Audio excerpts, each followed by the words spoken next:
Welcome to the third of this set of THERMOS training videos. This week I no longer have a cold, so hopefully it will sound a bit better. Anyway, in this video I'm going to take you through the interface for editing the key parameters which control THERMOS's decisions. First, let's look at the parameters which we can change about buildings. For this I've started a new problem in the map of Bradford-on-Avon which we created for exercise 1. Zooming in a bit, maybe a little bit further, we can see some buildings here in the candidates layer, and we've already seen how selecting a building on the map will show you some information about it over here in the selection info pane. In this case, this building has a demand of 345.5 megawatt hours a year and a peak demand of 193 kilowatts. These factors are very important because they will determine the heat requirement for the building as well as the size of pipe needed to connect the building to a network, and in turn these factors will determine the cost and benefit of doing so. So what should we do if these values are incorrect or unrealistic? The answer is that you can change them from here in the network editor. So to edit this building which I've selected, I will press the E key which displays the editing window. In the editing window you can see the parameters which you have available to change here. So there's the annual demand, the peak demand, and the building's tariff, insulation options, alternative heating options, and its counterfactual heating system. For now we'll talk about the demand and the peak demand, and I'll return to these other four things later. To change the demand and the peak demand for the building which we've selected, we need to tick the box next to each field to unlock the field for editing, and then type into the boxes the new values that we want to use. So let's say 300 megawatt hours a year and 150 kilowatts peak. Now if I click OK, this building will be changed, and we can see over here in the selection info panel that these new values have been applied to the building. So if I were to define a net problem now and run it, the building would experience a demand of 300 megawatt hours a year and a peak demand of 150 kilowatts. And you can see if I open the editing window again, these values are now what we see as the starting values in the editing dialog. Now what if we wanted to modify several buildings at once? It would be laborious to click on them one at a time and open the editing window, make a change and put it back. But perhaps unsurprisingly we can do this the same way as a lot of things in THERMOS. We're making a selection of several buildings, so I'll draw a rectangle that's picking up some buildings and some roads. To keep things simple I'm going to narrow it down to the buildings, and then I can open the editing window again by pressing E, and you can see that the display that comes up is a bit different. It contains more than one row.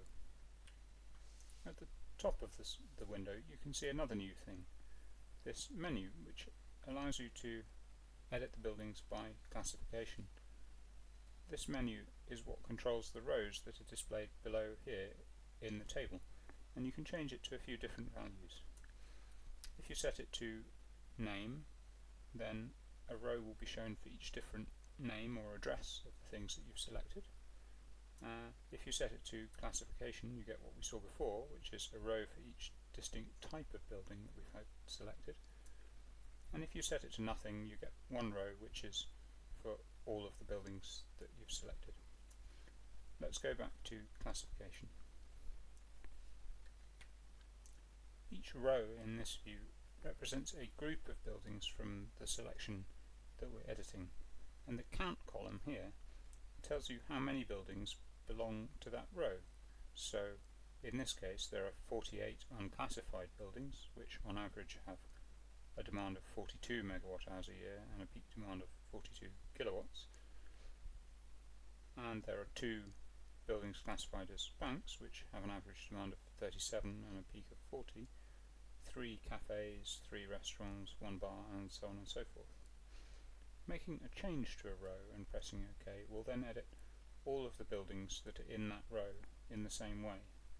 For example, if I change the demand figure for the two banks I have selected to 80 megawatt hours a year, and then press OK, we can go and look at these banks and see what's happened. None of the other values will change on the screen because I haven't touched them. Narrowing the selection down to the banks by clicking on this bank chip here, we can see in the selection info panel that their total demand is now 160 megawatt hours a year, and I can see that there are these two buildings here, so if I click on just this one, you can see its demand is 80 megawatt hours a year, which is what I had set it to. So you can see how editing several buildings at once allows you to apply the same figure to all of the buildings that belong in a certain group. So this is how you can edit the demand figures for individual buildings or groups of buildings in your network design. Note that these changes belong to the network design, not the underlying map. So if you were to start a new network in the same map, the changes that you have made will not apply to that new network. Anyway, next we should think about what other parameters we can change. The average and peak demand that we've looked at are considered to be very variable between buildings, but most of the other parameters we're interested in we expect to come from amongst a few choices and are not descriptive of the building so much as they are of the problem. These other parameters are accessible through the other pages of the network editor. Let's look at the tariffs page and how we can change the tariffs for buildings. To get to the tariffs page, click on the THERMOS icon here in the top left, and a small menu will appear. In here you can choose tariffs to look at the tariffs that you have defined. In THERMOS, each tariff is a collection of price parameters which together have a name. You can define as many of these as you want, and then back on the map you can say which buildings belong to which tariffs. Let's define a new tariff here called block of flats, in which we'll say that the connection costs are quite high because of the difficulty of refitting a whole block of flats. So to make a new tariff, first of all we click the add button here, and a box pops up like this, and we can enter the name in the name box. It's a block of flats. So to represent our high connection costs, let's say that buildings on this tariff, or connecting a building to this tariff, will cost us 80 currency per kilowatt of capacity because of the, or to cover the cost of installing heat exchangers and so on and so forth. But then let's also say that the revenue that we receive from users on this tariff is a bit higher than this standard tariff here. Let's say it comes in at 7.5 cents per kilowatt hour, and that they're going to pay us a standing charge of 75 currency every year. So now that we've defined this tariff, we can put some buildings on it by returning to the map. Clicking on the THERMOS icon, we'll go to the map page by clicking on Map View here. In the map, the process for changing tariffs is very similar to that for changing demands. Let's select a population of buildings and put some of them onto our new tariff. So I'll draw a rectangle. That gives us this large population of buildings in this region. I'm going to narrow it down to buildings again, and you'll see why later on, and press E to bring up the editor window. This done, you can see that on each of these rows, the tariff menu gives me these two options, one for unchanged, and then, or three options, unchanged, which will have no effect on whatever the existing tariff is on that building, and the other two options, the standard tariff or block of flats, which is my new tariff. So let's say we want to change the tariff for these three residential buildings to block of flats. So I've made that change. We're not going to change anything else, and I'll press OK,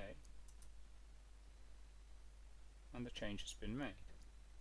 Now we can see, if we scroll down in the selection info panel, that in the tariff row there are now 98 buildings considered to be on the standard tariff, but 3 buildings which are on the block of flats tariff that I've just defined.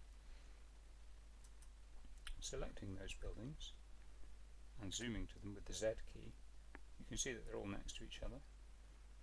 You can see that their tariff is block of flats, and you can see that they have this relatively high base cost, which is the connection cost that we define to be fairly high. Now if I select this middle one, for example, and change its tariff back to the standard tariff, you'll see its base cost goes to 0. This is because, returning to the tariffs page, you can see that the standard tariff has no connection cost defined. So this shows us how we can change the tariff parameters for buildings in THERMOS, which control the revenue that we receive from the building and the cost of connecting the building.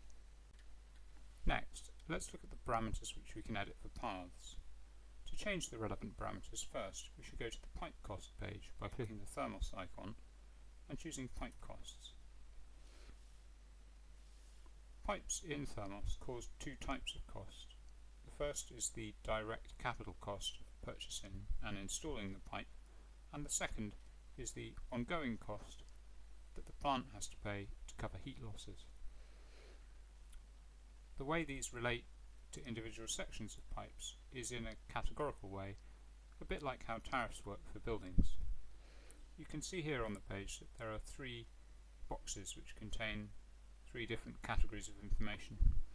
This first box controls the temperature parameters which determine the relationship between pipe diameter, as it says here, and the power that a pipe can deliver. So a higher flow temperature and a lower return temperature imply a higher power delivery per millimetre diameter of pipe. And these limits here determine how low and how high the model can go in terms of pipe diameter. Secondly, we have mechanical engineering costs. These are defined by a formula like this.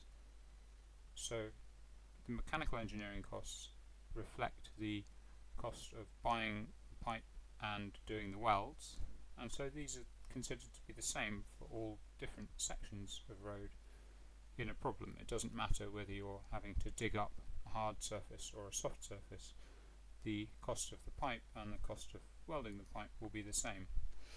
So these costs are defined by a relationship like this, where there's a constant term, in this case set to 50 currency per metre, and then there's a variable term which is controlled by this exponent here and then this coefficient here. Finally, we have the civil engineering costs, which are considered to be variable for each piece of pipe, and you can see here that there are 2 categories already defined. Now we can define more categories if we want. Let's say we make a new category called medium, which has a fixed cost of 300 currency per metre and a variable cost of 500 currency per metre of diameter to the power of 1.1. Now you may be wondering what these equations mean, and I think the easiest way to understand them is to have a look at how these expressions come out if you graph them against different pipe diameters. So I've done this already as a small example spreadsheet here, which perhaps makes what's going on a bit clearer, and I'll associate this spreadsheet with the video when it's made available. So in this you can see how this is for a single type of pipe. We have the diameter, the civil engineering costs as a function of that diameter, the mechanical engineering costs, and then finally the total cost, and these are all per metre. So these numbers are the controlling parameters which you can set in THERMOS. So we could say, well, what if the mechanical cost constant factor or constant term was 200 currency a square metre? It moves all the costs up a little bit by 200 because these are both constant terms, so they're present at every point on this line. If I were to change the variable mechanical cost down a bit, you can see, well, it didn't change the shape, but it has changed the values on the axes. You can see that the maximum has gone down quite a lot. So if you have specific figures that you want to accommodate, this can be a useful way to find some parameters which get THERMOS to approximate a particular curve shape that you're interested in. Now let's see how to change some of these cost parameters for particular paths. Returning to the map page, we can select some paths in the usual way and then edit them again by pressing the E key. The edit window for paths is quite similar to the edit window for buildings. As you can see, the selected paths are broken down by optionally name, which gives you the street name in this case if THERMOS is aware of it, classification, which gives you the road type if THERMOS is aware of it, or nothing, which edits all of these paths in the same way. Let's go back to classification. In this case we might say connectors. Well, these are generally going through people's front gardens, so let's say those are soft dig. We might also say residential roads are soft dig. Steps, these would probably be expensive to dig up, so let's change them to hard dig. And let's say pedestrian classified segments are medium. All these other ones which say unchanged we've left alone. Clicking OK will change the civil cost parameters for all of the roads that we've selected in the way that we asked. We can see this effect by looking here. There are 16 segments now whose civil costs are medium, one segment whose civil costs are hard, and still 176 whose costs are set to soft. If I were to select the medium cost ones, which are spread out in a few different places on the map now, we can see that at the moment they have a base cost of 33,000. So the base cost here, as it says in this tooltip, would be the cost of installing a 10mm section of pipe all along each of these segments of road. So remember that number, 33,000. If we now return to the pipe cost page and change the parameters for our new medium to, let's say, 400 per metre plus 550 as the variable term per metre, and return to the map, we can see that the base cost has gone up a bit. This reflects the changes that we just made to the tariff definition. So, I think that we've covered the most important set of parameters, which are relevant for all of the network models you might want to design in THERMOS. We've talked about how to change heat demands for buildings. We've talked about how to change the revenues and costs associated with buildings. And we've talked about how to change the dig costs associated with particular paths. In a previous video we had a look at the supply parameters which control the cost of supply. Between them, these are all of the parameters that you need to understand to be able to do a simple network optimization. In a later video we'll talk about some of the other parameters, these being the costs of insulation, the costs of individual systems, and some of the controls which affect the behaviour of the objective function which the optimizer is targeting. Thanks for watching.